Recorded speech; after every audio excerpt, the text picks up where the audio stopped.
하나님께서 우리들에게 주시는 말씀입니다. 주인공이 되고 싶은가요? 마태복음 3장 1절에서 12절 교독하고 마지막 절 함께 합니다. 그 즈음에 세례자 요한이 나타나 유대아의 광야에서 선포했다. 그가 말했다. 회개하십시오. 하나님의 나라가 가까이 와 있습니다. 이 요한은 하나님의 예언자 이사야를 통해 말씀하신 그 사람이다. 이런 말씀이었다. 광야에서 외치는 이의 소리이다. 너희는 닦으라 주님의 길을, 곧게 만들어라 주님 걸으실 좁은 길들을. 그런데 바로 그 요한은 낙타 털가죽으로 만든 옷을 입고 가죽띠를 허리에 두르고 있었다. 그의 음식은 메뚜기와 들벌꿀이었다. 그때 예루살렘과 온 유대야와 요르단강 둘레 온 지역 사람들이 요한한테 나아갔다. 요르단강에서 그에게 세례를 받으며 자기들의 죄를 털어놓았다. 바리새파와 사두개파 가운데서 많은 사람들이 자기에게 세례를 받으러 오는 것을 보고서 요한이 그들에게 말했다. 독사의 자식들아, 누가 당신들에게 경고하여 알려주었소? 머지않아 닥칠 심판을 피해 달아나라고. 회개에 마땅한 열매를 맺으시오. 아브라함이 우리 조상이다 라고 속으로라도 말할 생각조차 하지 마시오. 당신들에게 말합니다. 하나님은 이 돌들로도 아브라함의 자손이 일어나게 하실 수 있어. 이미 도끼가 나무들 뿌리에 놓여 있어. 그러므로 어떤 나무든 좋은 열매를 맺지 않으면 찍어내어 불에 던질 것이오. 나는 당신들에게 세례를 줍니다. 물러요. 당신들이 회개하도록요. 하지만 내 뒤에 오시는 분은 나보다 더 힘이 있습니다. 나는 그분의 샌들을 들어 드릴 만하지도 못합니다. 그러나 그분은 당신들에게 세례를 주실 것입니다. 성령과 불러요. 그분의 손에는 까부르는 갈퀴가 있습니다. 그분은 자신의 타작마당을 말끔하게 하실 것입니다. 알맹이는 광에 모아 들이시고 죽정이는 꺼지지 않는 불에 싹 태워버리실 것입니다. 아멘. 아직 전쟁이 그치지 않는 지역이 있습니다. 종전협상을 진행 중인 곳도 있습니다. 지구 반대편에서는 월드컵 축제가 열리고 있습니다. 부산에서도 콘서트 하나 하고 있죠. 10만 명가량이 모였다고 합니다. 한류의 영향력도 폭발적이어서 한국 사람으로서 우리 문화에 대한 자부심을 많이 느낍니다. 동시에 어떤 부실한 선거 관리로 인해서 투표에 대한 신뢰가 흔들리고 많은 의혹들로 시끄럽기도 합니다. 축제와 혼란이 함께 지금 일어나고 있는 복잡한 세상입니다. 하나님께서 우리 성도들에게 정말 영분별 지혜와 지식을 주셔서 내 안에서 만들어내는 생각과 내 안에서 일어나는 어떤 판단에 의하지 않고 주님의 분별력에 의한 주님의 지식과 지혜로 우리 성도들을 바른 길로 인도해 주시기를 예수님의 이름으로 축복합니다. 아멘. 아멘입니다. 여러분들 모두 일단 우리들은 주인공과 같은 사람들입니다. 당연하죠. 우리 인생은 소중합니다. 그런 여러분들에게 이런 제의는 어떻습니까? 여러분들에게 들러리의 삶을 한번 제안해 봅니다. 들러리의 삶은 어떻습니까? 나라는 주어가 지워지게 되고 그냥 누군가를 위한 희생적인 삶만을 살아갈 수밖에 없는 그 역할이 주어진다면 그런 인생을 기쁜 마음으로 감당하실 수가 있겠습니까? 그 일이 끝난다고 해도 내 이름이 남을 일은 전혀 없습니다. 예수님의 이름만 남게 된다면 이 제의는 괜찮은 제안이 아닐까요? 우리 교회의 이름은 나는 교회입니다. 건물이 아니라 내가 하나님의 성전이라는 그 고백인 것이죠. 삶의 자리에서 움직이는 교회로 살겠다라는 그런 신앙 고백입니다. 당연히 지극히 성경적입니다. 그런데 약간 추가적인 어떤 설명도 필요한 것은 사실입니다. 마태복음에는 교회라는 단어가 사복음서 중에서 유일하게 딱 2번 나옵니다. 교회라는 단어가 헬라어로 무엇일까요? 에클레시아입니다. 신약 성경에 단 2번 나옵니다. 마태복음에만 2번 나오게 되죠. 이 에클레시아의 뜻은 익히 들어서 아실 겁니다. 부름받은 사람들의 모임입니다. 당연히 한 개인이 아니라 복수형의 단어이죠. 단수가 아닙니다. 그러니까 내가 아니라 우리 또는 모두를 뜻하는 단어가 교회라는 단어인 것이죠. 바울이 고린도전서에서 정확히는 너는 하나님의 성전이야 라고 말하지는 않았습니다.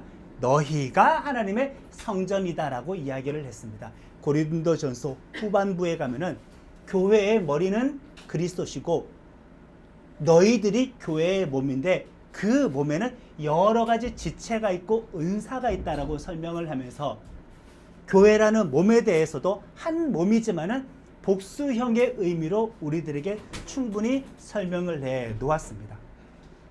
나보다 공동체가 확실히 강조되는 단어가 교회인 것이죠. 하나님의 존재 방식 아십니까? 쉽습니다. 하나님은 성부, 성자, 성령 삼위일체의 하나님이십니다. 공동체적이시죠. 요한복음에서는 예수님께서 대놓고 말씀하셨습니다. 아버지와 나는 하나이니라 라고 아예 그냥 대놓고 삼위일체를 직접적으로 언급하셨습니다. 예수님께서는 분리된 자기 자신의 인격만을 독립적으로 그렇게 강조하지는 않으셨습니다. 그렇기 때문에 당연히 교회라고 한다면 한 개인의 자아가 강화되는 공동체일 수가 없습니다. 자아가 강화되는 곳이 공동체가 아니라 오히려 그것이 깨어져 나가야 됩니다. 공동체 의식이 강해져야 되고 나는 죽고 예수님이 살아나가는 그런 변화를 경험할 수 있는 장소가 교회여야 합니다. 내가 죽어나가는 장소가 되어야 된다. 우리는 오로지 예수님의 제자로 거듭나는 그런 목적으로 교회 공동체에 소속이 되어 있는 줄로 믿습니다. 그런데도 말입니다. 어디서 많이 듣던 표현이죠. 보통 교회 공동체에서 신앙생활 열심히 하면은 어떻게 될까요? 자아가 죽습니까? 자아가 강해집니까? 여러분들이 사회에서 경험하는 기독교인들을 보면은 자아가 강한 사람들입니까? 자아가 죽은 사람들입니까? 자아가 강합니다. 거참 희한하죠? 내 정과 욕심을 십자가에 못 박았고 내 안에 내가 사는 것이 아니라 그리스도가 산다고 했고 예수를 믿는다는 자체가 회개가 전제가 된 회개하고 예수님을 영접하게 된 그것이 예수님 영접하는 과정인데 아니 어떻게 오히려 세상 사람들보다 특히 캐톨릭 천주교인들과 많이 비교를 하죠. 사회에서 만나는 기독교인들은 왜 이토록 오히려 자아가 강할까? 더 반대가 되어야 될 텐데 왜 그럴까요?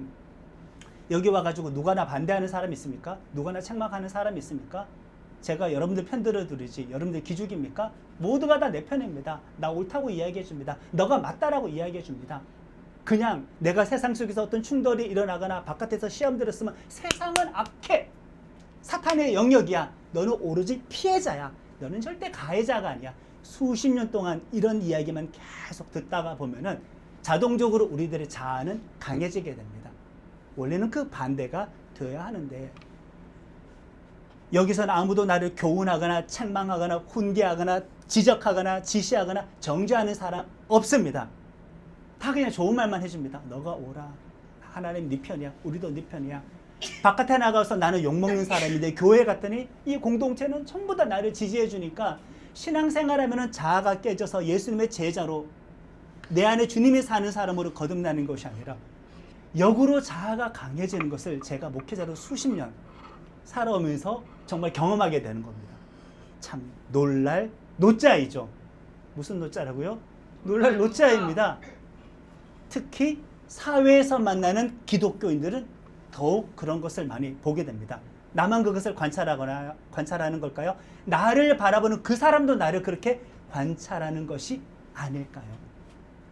이 같은 이유로 수십 년 사역해 본 결과 많은 기독교인들이 정말 상당수는 교만하고 이기적이 되었다. 상당수의 그리스도인들은 영적인 내로남불에 빠져 있습니다. 왜? 세상은 악하니까, 나는 의인이니까, 나 말고 세상은 다 나쁘고 나만 정당하니까, 예수님도 내 편 들어주니까, 교회 가니까 꾸짖는 목사님도 없어 다 내 편 들어주니까 어떻게 꾸짖습니까? 다른 교회 가버릴 텐데 삐져가지고 싫은 소리 아무도 못합니다. 교회가 여기만 있나? 다른 교회도 많이 있어. 모든 교회에서는 좋은 말만 합니다. 특히 축복 설교하는 그런 교회는 인기가 너무나 많습니다. 회개하라고 하고 정죄하는 말, 예언서 가지고 많이 설교하는 교회 가면 듣기 괴롭습니다. 아우 지긋지긋하다. 좋은 말 좀 해주면 안 되나? 성경이 그런 걸 또는 어떡합니까?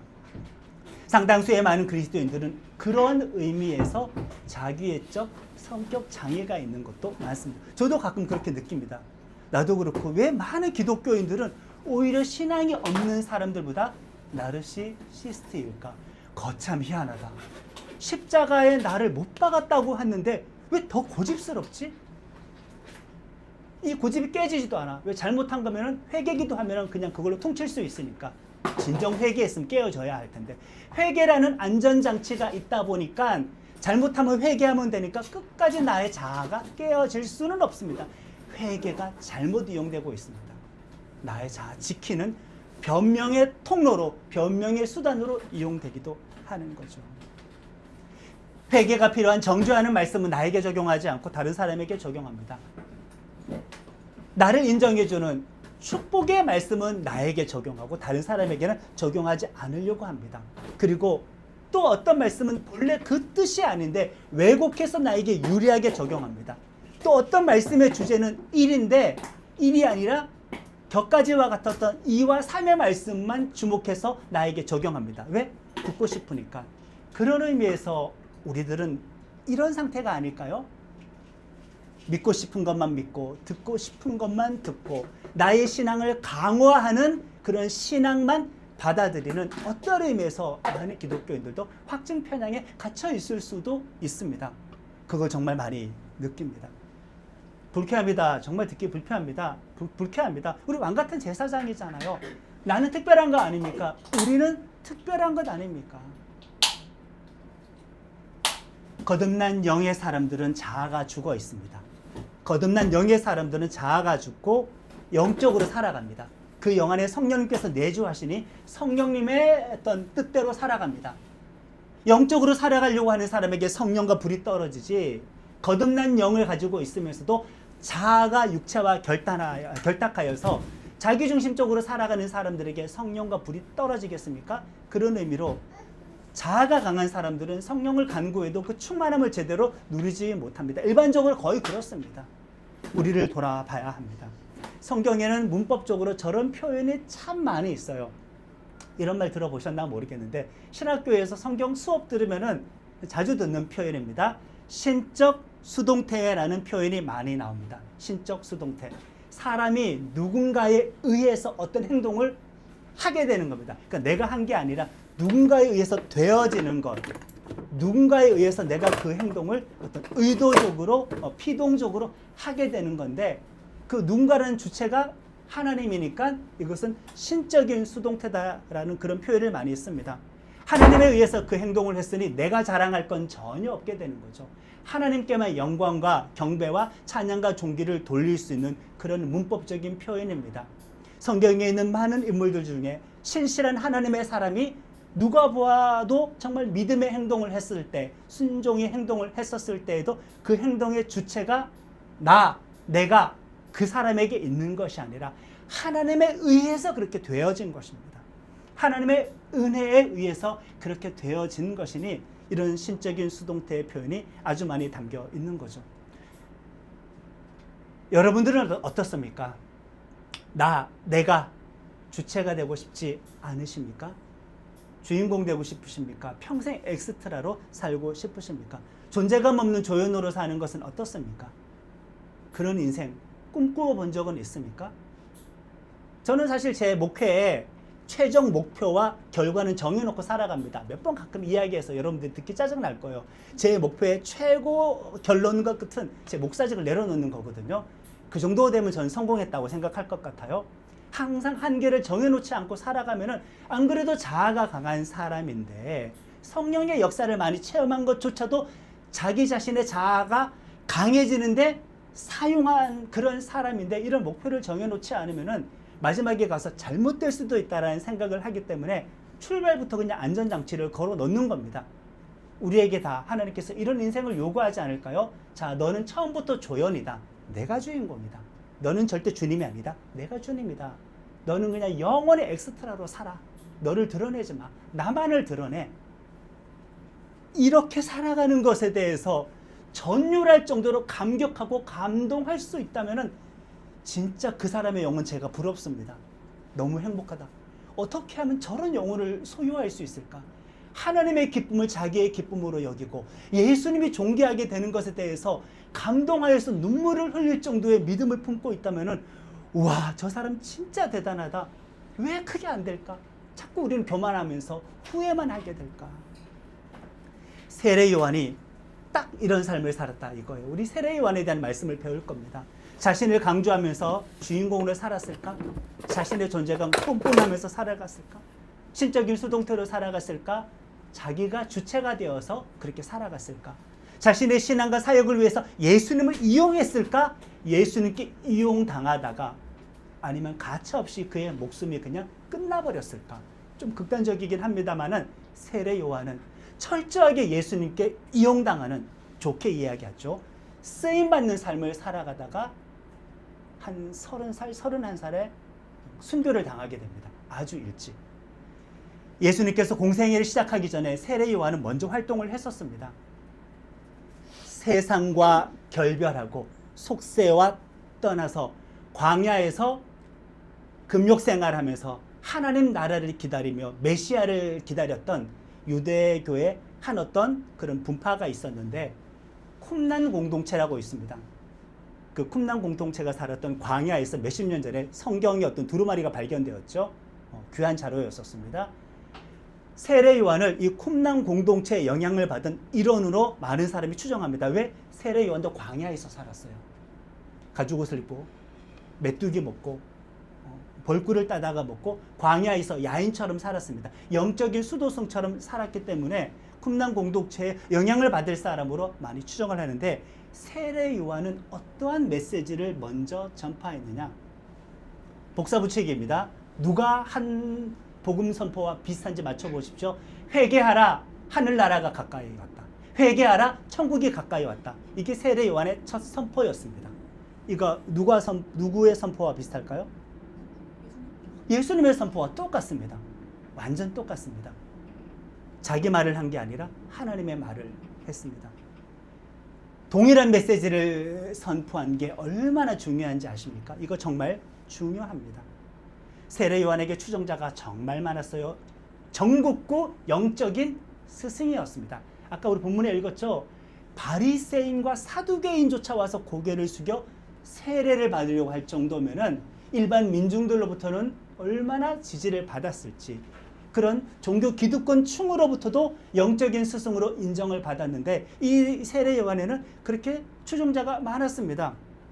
예수님의 12사도 중에 상당수는 원래 누구의 제자였는지 아십니까? 세례 요한의 제자였습니다. 세례 요한이 죽자마자 많은 세례 요한의 제자들이 한순식간에 예수님의 제자로 갈아타 버렸습니다. 남 좋은 일만 하다가 요절해 버렸습니다. 30살, 31살에. 그냥 예수님을 위해서 길만 닦아 놓다가 본인은 그냥 그렇게 빨리 죽어서 세상에서 사라져 버렸습니다. 내 제자들을 대놓고 예수님을 그냥 소개했어요. 저분이 하나님의 아들이라고 대놓고 소개를 한 상황에서 세례 요한이 죽었는데 예수님에게 안 갈 제자가 누가 있었겠습니까? 남주는 장사할 수 있겠습니까, 여러분들? 죽도록 고생해서 여러분들의 모든 업적을 다음 사람이 가져가는 거 견딜 수 있겠습니까? 배 아파서? 사촌이 땅만 사도 배 아픈 게 우리들의 심보인데, 세례 요한은 자기 자신이 광야 생활을 하면서 추종자도 많았고 본인이 그런 어떤 금욕적인 영적인 생활을 하면서 정말 많은 말씀을 깨달았지만 자기의 말을 선포하지는 않았다. 예수님의 말을 선포했습니다. 사역자로 성공한 사람들을 많이 보면 사람이 높아지면 신격화가 되고 교주가 됩니다. 그래서 은근히 예수님께 사람의 시선이 갈 만한 그런 말보다 교묘하게 본인이 주인공이 되는 그런 말씀과 그런 내용을 전달할 때가 많이 있습니다. 세례 요한 정도면 그 정도로 자격 충분하지 않겠어요? 교주 행세해도 됩니다. 인기가 많았으니까요. 어떤 사람들은 하나님의 말씀을 그대로 전달하려고 하지 않습니다.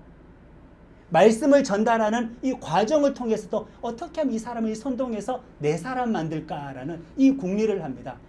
이왕이면 저 사람이 알고 있었던 성경 상식에 대해서 파괴하고 싶어 합니다.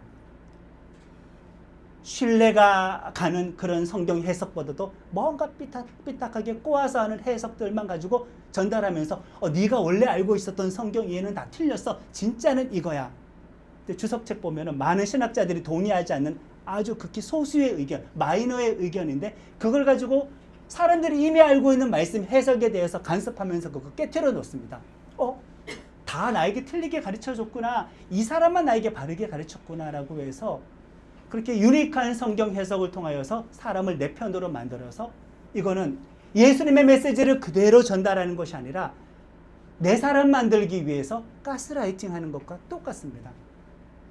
설교학 석사과정 수업 시간에 이제 그 교수님께서 아예 그때 수업 시간이니까 그때는 대놓고 그냥 어떤 교회 목사님이 어떤 설교 실명을 거론하면서 실제 그 성경을 이렇게 해석해서 설교가 출발했다라는 다양한 사례를 거론하면서까지 우리들에게 수업했던 생각이 납니다.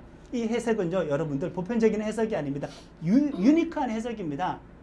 그런데 처음 듣는 내용이기 때문에 젊은 사람들은 너무나 좋아합니다.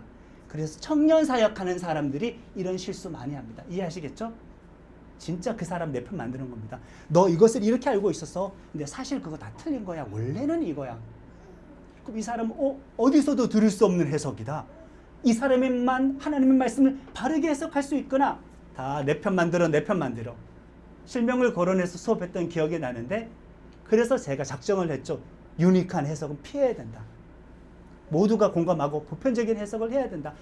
세례 요한의 메시지가 본인의 깨달음만으로도 전달할 수 있는 내용이 많았겠지만 그의 내용은 단순합니다. 예수님의 말씀과 똑같습니다. 회개하라, 천국이 가까이 왔다. 우리는 하나님의 말씀을 그대로 전달할 수 있습니까? 여러분들이 간직하고 있는 말씀은 하나님의 말씀과 동일합니까? 나를 드러내는 말입니까? 내 편 만드는 말입니까? 내 제자 만드는 말입니까? 하나님을 드러내는 말입니까? 예수의 제자를 만들어내는 그 말입니까?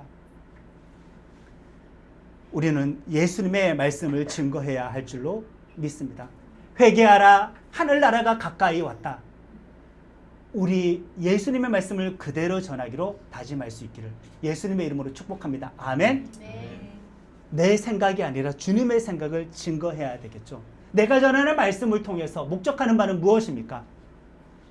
이 사람 내 편 만드는 겁니까? 내가 이 사람 말씀 잘 가르쳐서 우와 이분 진짜 성경이 아니고 끝내준다. 제자 훈련 끝내준다. 이야 오늘 목사님 말씀 듣고 은혜 많이 받았습니다. 이게 나와야 될까? 목사님 말씀 듣고 예배 끝날 때 예수님이 이렇게 좋은 분인지 몰랐습니다. 진짜 예수님에 대한 고백이 먼저 나와야 되는 것 아닐까? 왜 우리는 전달자가 부각되는 행동을 많이 하고 그런 내용을 많이 전할까? 이건 잘못되었죠. 세례 요한은 우리들에게 하나님의 말씀만을 그대로 전달하는 그 본을 보여주었습니다. 사람들을 말씀을 통하여 나에게 집중시키지 않으리라. 예수님에게만 집중시키리라. 여러분들이 누군가에게 하나님의 말씀을 소개할 때 그 사람이 그 말을 듣고 여러분에게 집중합니까? 여러분들에게 매이게 됩니까? 예수님을 좋아하게 됩니까? 여러분들이 누군가에게 하나님의 말씀을 전달했었을 때 이 사람이 나에게 신뢰가 생겨서 내가 이 사람을 컨트롤하기 쉬워집니까? 이 사람이 예수님의 제자로 주님께 컨트롤 당하는 사람으로 변화되기 쉽습니까? 어떻습니까? 참 우리는 조심해야 되죠. 그렇기 때문에 제 목회 목적 최종 끝판왕은 그냥 목사직 내려놓는 겁니다. 이게 차라리 안전하겠다라는 생각이 들어서 처음부터 조연이었지만 이 세례 요한의 등장은 구약 성경의 예언 성취였습니다. 갑자기 그냥 짠 하고 우연히 나타난 것은 아닙니다.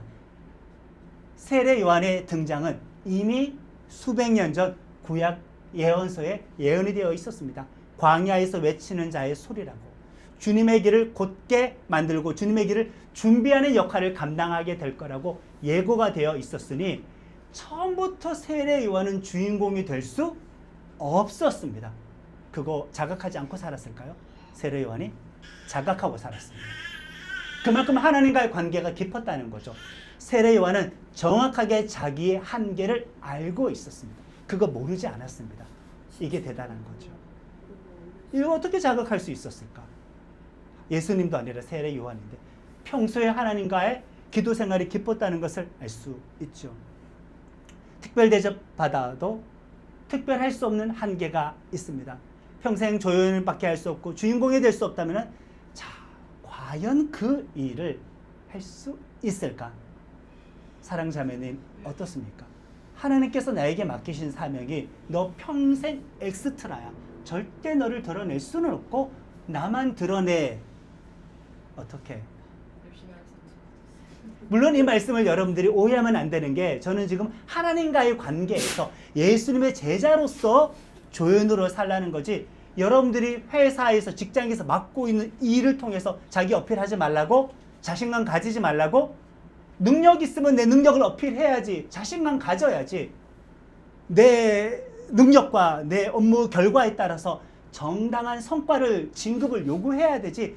그것조차도 하지 말라고 바보 찐따처럼 살라는 그 말은 아닙니다. 그렇게 연결을 시키지 말라라는 거예요. 신앙의 영역에서 예수님의 제자로 살아갈 때 주님을 이용해서 나를 높이지 말라는 그 뜻입니다. 연말 영화나 드라마 시상식을 볼 때 감동적인 수상 소감이 있습니다. 어떤 후보가 있는데 26년 동안인가 영화 배우, 연극 배우, TV 어떤 탤런트를 하면서 조연상 후보에 처음 올라가서 처음 수상을 한 겁니다. 되게 감동적이더라고요. 근데 누가 봐도 그 사람 보면 주인공 될 수 없습니다. 일단 못생겼습니다. 키가 안 큽니다. 나이도 저보다 많습니다.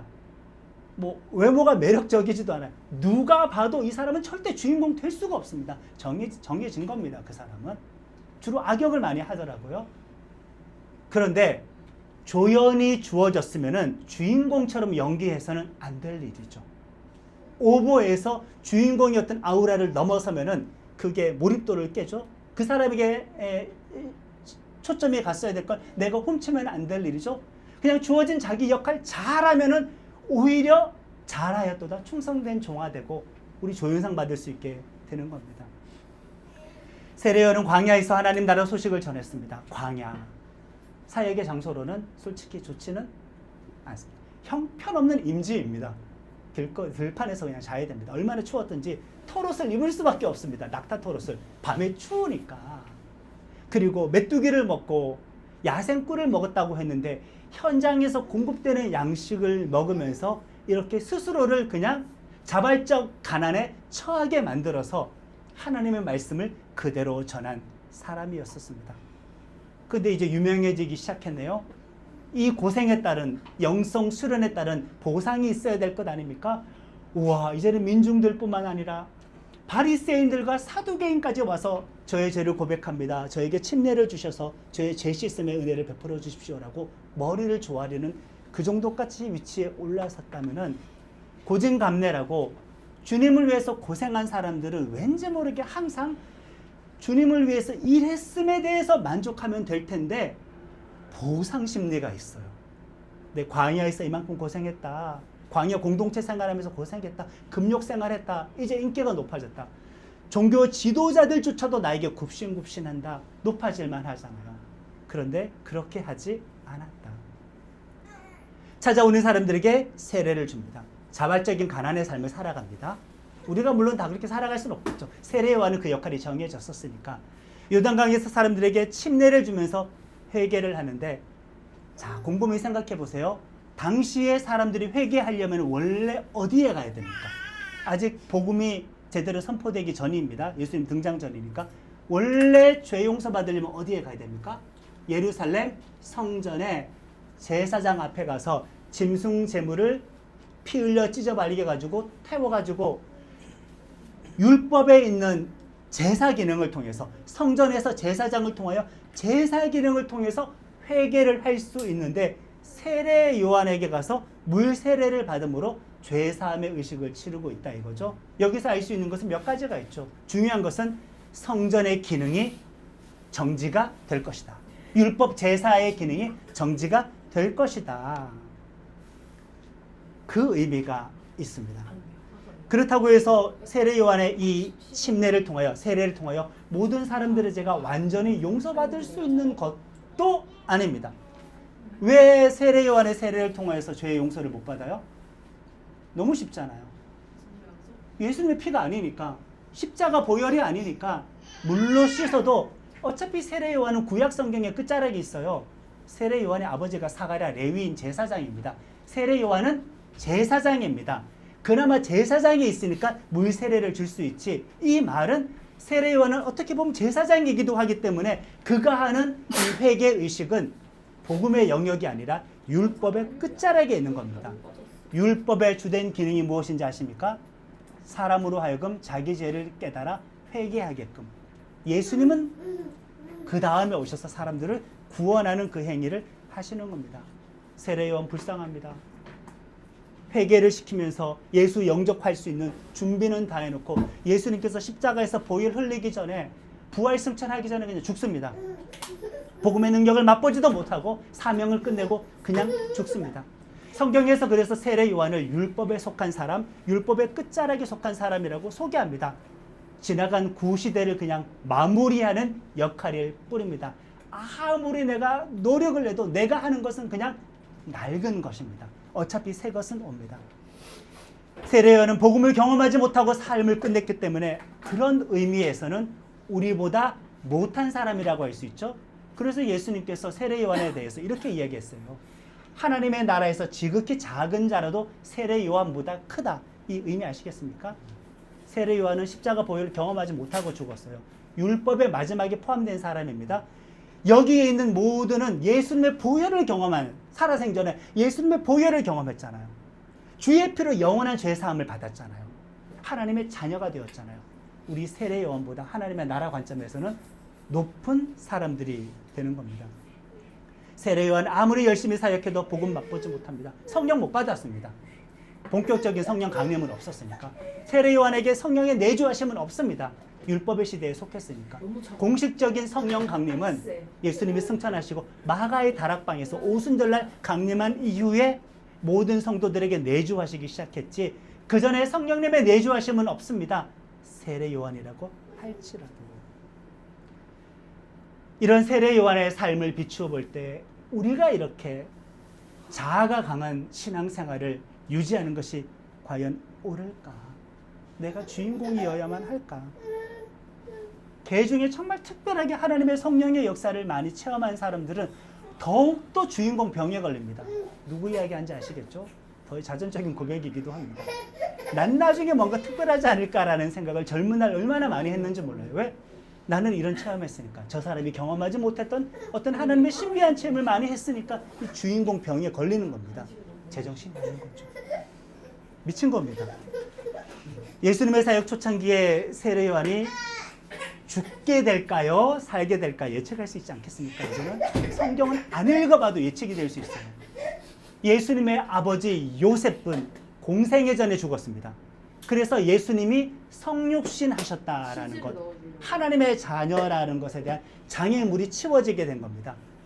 예수님의 오실 길을 율법의 끝자락에서 회개를 통하여서 준비시켰던 세례 요한이라고 한다면은 그 사람이 예수님의 십자가까지 본다라는 게 신학적인 논리로도 발생할 수 없는 사건입니다. 이 정도의 안목이 생기면은 여러분들 짐작할 수 있어요. 세례 요한 복음 초창기에 죽겠구나. 목이 잘려 죽습니다. 죽자마자 세례 요한의 많은 제자들 예수님께 다 넘어가 버립니다. 불쌍한 인생이죠. 그러나 성공적인 인생입니다. 바리새인들과 사두개인들이 세례 요한에게 찾아왔을 때 세례 요한이 이렇게 이야기를 했습니다. 이 독사의 자식들아, 독사의 자식들아, 엄청 혼내버렸습니다. 이 말하는 게 되게 민망한 상황이에요. 나 좋다고 찾아온 사람이잖아요. 어쨌든 싫은 소리 해버리는 겁니다. 임박한 심판을 너희들 세례받는다고 피할 줄 알았냐? 회개에 합당한 열매를 맺어야지. 너희들 당연히 구원받는다라는 그런 어떤 선민 사상이 있지. 유대인들이라고 혈통적으로 아브라함의 후손들이라고 당연히 너희들 하나님의 백성이라고 착각할 수 있지. 너희들 위선자야. 너희들 독사의 자식들이다. 진짜 회개하지 못하면 너희들 구원받지 못한다라고 독서를 내어 뱉어버렸습니다. 자기 인기 깎아먹는 행동이죠. 이런 지도자, 멋진 지도자이지 않습니까? 좀 더 성공하다 싶으면 사회에 유력한 사람들이 찾아옵니다. 그런 사람들의 죄에 대해서 대놓고 직언을 날릴 수 있을까요? 저 사람을 품게 되면 나는 더 높아지게 되는데 세례 요한은 그런 선택을 했습니다. 물 침례로 일시적으로 표면적인 죄를 용서해 주었지만 자기 스스로도 이것이 한계가 있다고 이야기합니다. 나는 물로 세례를 주지만 내 뒤에 오시는 분이 있는데 나는 그는 신발을 들 수도 없어. 종보다 못하다 이거야. 나는 예수님의 종조차 될 자격이 없어. 그분은 나보다 더 강력한 분이셔서 성령과 불로 세례를 줄 거야. 나는 물 세례를 줘. 너희들을 회개시켜 회개 준비를 해. 그분은 성령과 불로 세례를 줘. 너희들을 구원하는 거야. 나는 그냥 구원을 위한 준비 사역이지 구원자는 아니야. 예수님께서 하시는 사역은 구원 사역이다라고 내가 나의 사역에 대해서 객관적으로 판단해가지고 평가절하하는 그 말을 한다 이겁니다. 멋지지 않습니까? 우리들은 말씀 나눔을 할 때 나의 잘못과 실수를 고백하는 것조차도 교묘하게 나를 높이잖아요. 무슨 말인지 알아요? 저 이렇게 자아성찰 잘하는 사람입니다. 저 이렇게 회개 잘하는 사람입니다. 여러분들이 저에게 지적하고 싶은 말을 저 스스로 알아서 제가 먼저 자백하잖아요. 저 그래서 신앙적으로 성숙한 사람이에요 라고 회개를 이야기하고 자아성찰에 대해서 이야기하고 그렇게 삶을 나누고 말씀을 나누는데 거참 교묘하게 그런 사람들은 오히려 더 자기를 높이고 자기 자신이 안 깨어지게 버티는데 숙달이 된 사람이라고 할 수 있습니다. 왜? 내가 나 알아서 할 테니까 남들은 나에게 간섭하지 마세요. 나에게 말씀을 주지 마세요. 내가 알아서 자아성찰 잘하고 회개 잘합니다. 이런 사람이 이렇게 많이 있는데 세례 요한은 자기의 역할과 한계에 대해서 대놓고 사람들에게 이야기해 버립니다. 여러분들 저 아무것도 아닙니다. 제가 하는 거는 구원과 상관이 없어요. 저는 제 뒤에 오실 분의 구원 사역을 준비만 하는 겁니다. 안 해도 될 말인데 존경받았는데 내 인기를 깎아먹는 이야기를 할까? 내가 예수님의 제자라면 우리가 예수님의 제자라면 여기서 조금 더 나를 높일까? 아니면 예수님을 높일까? 선택을 하셔야 돼요. 사람들로 하여금 나를 주목하게 할까? 아니면 사람들로 하여금 예수님을 주목하게 할까? 계속 문을 열고 젖거나 이러면 침례 요한이 예수님보다 더 주인공처럼 보일 수 있는 여건은 다 만들어졌습니다. 침례 요한과 예수님이 친척 관계인 거 아시죠? 예수님의 육신의 어머니 마리아와 세례 요한의 어머니 엘리사벳은 일단 사촌으로 보고 있습니다. 친족입니다. 그러면 예수님과 세례 요한은 유촌 관계입니다. 육촌 또는 친족이라고 봅니다. 세례 요한이 6개월도 먼저 태어났습니다. 예수님의 아버지는 누구였어요? 요셉이죠. 나사렛에서 가난한 목수였습니다. 세례 요한 아버지 누구라고요?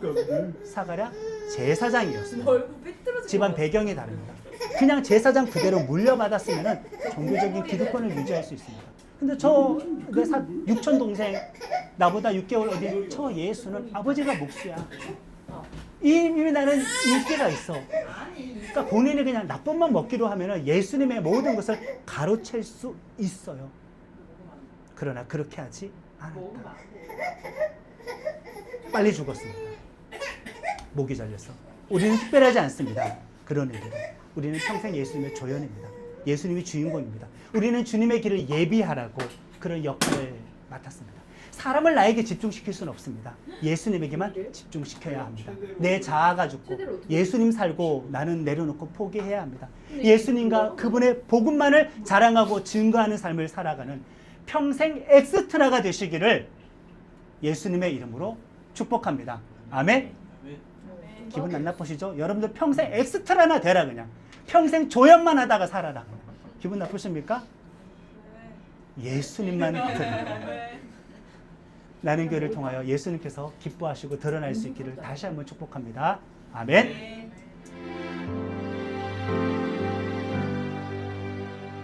주를 바라며 구한 모든 것 꺼낼 수 없는 마음도 주님 듣고 계시네. 뜻하신 대로 인도하소서.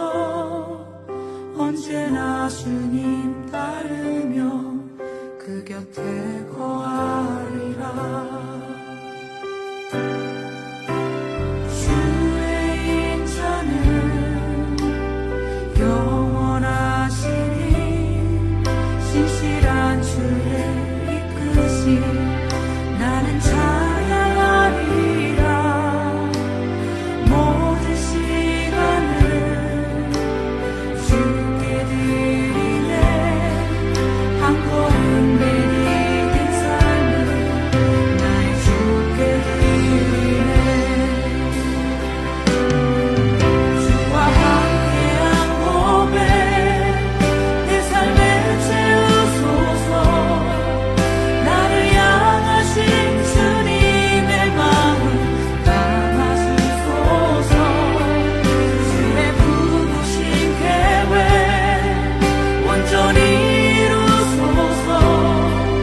나의 삶의 별이 주의 길을 담게 하소서. 주의 인자는